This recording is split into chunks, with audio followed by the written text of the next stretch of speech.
Well, hello. It's been a little while since I've done a weekly reading, but I figured I had some time, so I will do another one. So I'm back here. I'm excited for this. I've enjoyed some of the feedback I've gotten from some of you guys, so we're going to keep reading some more books. Today I have one that comes from the collection that I had when I was growing up that my mom used to read to me and that I would read. And I love these stories. And so it's from the Sweet Pickles series. These are great little books and great morals in the story and great things. This one that I love, I kind of joke a little bit with my daughter when she was younger because she kind of had the same sort of issue. So this one's called Me Too, Iguana. It's written by Jacquelyn Reinach. It's illustrated by Richard Hefter. And so I hope you're going to enjoy it. I love this book. I love this story. It's so good. And make sure you check out the other Sweet Pickles books as well. So here we go. And again, inside, always the cover always has all the people on the front, all the different characters that they have, and kind of a little bit of their attitude. The back cover has a picture of the town of Sweet Pickles, which is really kind of cool. You kind of see where different people live and where different things take place. So it's pretty awesome. But I love this story. It's so good. It's so much fun. So Me Too, Iguana. Iguana had a lovely green color and a long bumpy tail and an apartment and a balcony with a tree growing on it. How it grows on there? I'm guessing it's potted. I don't think it goes all the way to the ground, but who knows? Anyway, but Iguana wasn't satisfied with her lovely green color or her long bumpy tail or anything else she had. Whatever anybody else had, she wanted too. At the supermarket, Iguana saw Elephant, the manager, lifting cans of soup with her trunk. "A trunk!" cried Iguana. "Me too, me too! I want a trunk too!" So Iguana went home and cut a piece of rubber hose. She painted it gray and tied it to her nose. "Good," said Iguana. "Now I have a trunk too." Do you want a trunk? Do you want an elephant trunk? I think it'd be a bit hard to use and kind of get in the way, especially if you're playing a trombone or something. So at the barber shop, Iguana saw Lion getting his mane trimmed. "A mane!" cried Iguana. "Me too, me too! I want a mane too!" So Iguana went home and stuck a lot of yellow wool all over her head. "Good," said Iguana. "Now I have a trunk and a mane too." She's got a trunk and a mane. At the car wash, Iguana watched Zebra taking a shower.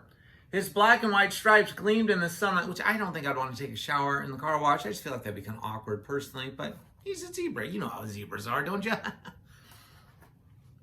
"Stripes!" cried Iguana. "Me too, me too! I want stripes too!" So Iguana went home to make some stripes.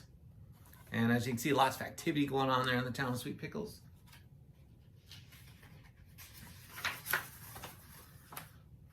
On the way, Iguana saw Goose taking a nap. Her feathers were flapping in the breeze. "Feathers!" cried Iguana. "Me too, me too! I want feathers too!" So Iguana went home to make stripes like zebra and feathers like goose. First, she opened 2 jars of paint and took a wide brush and painted stripes on her sides. Then she took the feathers out of an old pillow and glued them on her back. They never noticing how dirty this apartment must be getting by doing this, and they never show her clean up. Hopefully she does clean up, because this is going to be a mess. But she's looking quite silly, isn't she? "Good," said Iguana. "Now I have a trunk and a mane and stripes and feathers too." Looks pretty natural, pretty normal.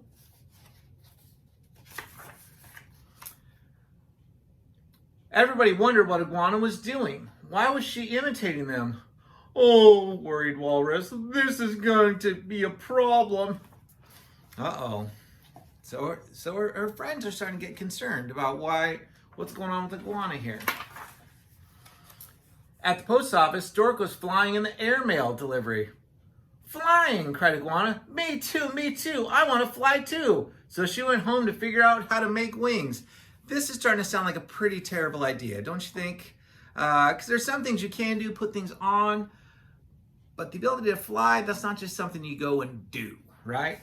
So let's find out what happens. "Oh, this is a problem," said Walrus. "Iguana can't fly. She'll hurt herself." Everyone agreed, This Me Too business had to stop before it was too late. But how?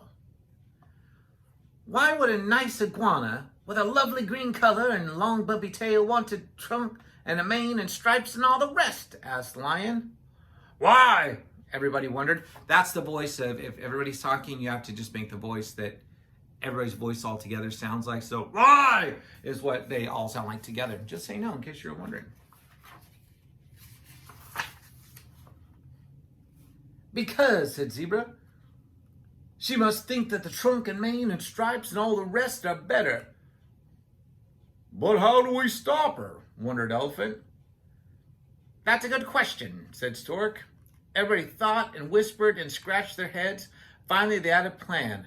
They wrote a letter. That's always the answer. Write a letter. That solves all your problems. You got a problem? Write a letter.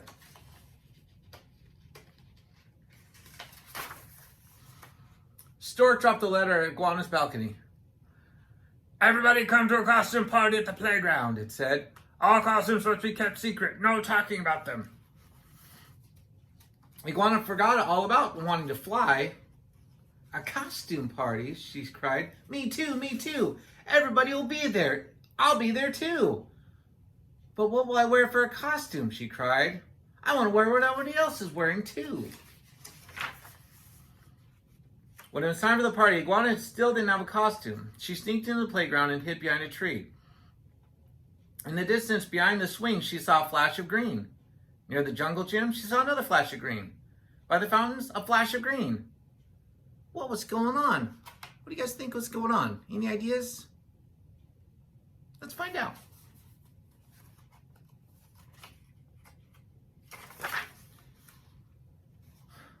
Oh, nobody has a trunk, cried Iguana. Quickly, she took off her trunk. Oh, nobody has a mane, she cried, so she pulled off her mane.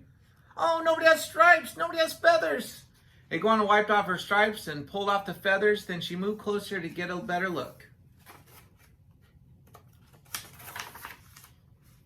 Everybody's costume was a lovely green color. Everybody had a long bumpy tail. Everybody was dressed like Iguana. Huh? Huh? Brilliant. Come join the party, they cried. You're dressed perfectly. But I'm not wearing a costume, cried Iguana. This is just plain me.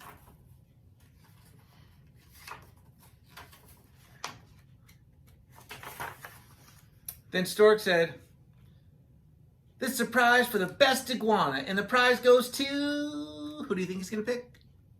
And he turned slowly around. The prize goes to Iguana! You have the loveliest, greenest color, smiled Stork. You have the longest, bumpiest tail. Congratulations, we all think you're wonderful just the way you are. Yes, said Iguana, very surprised. I do too.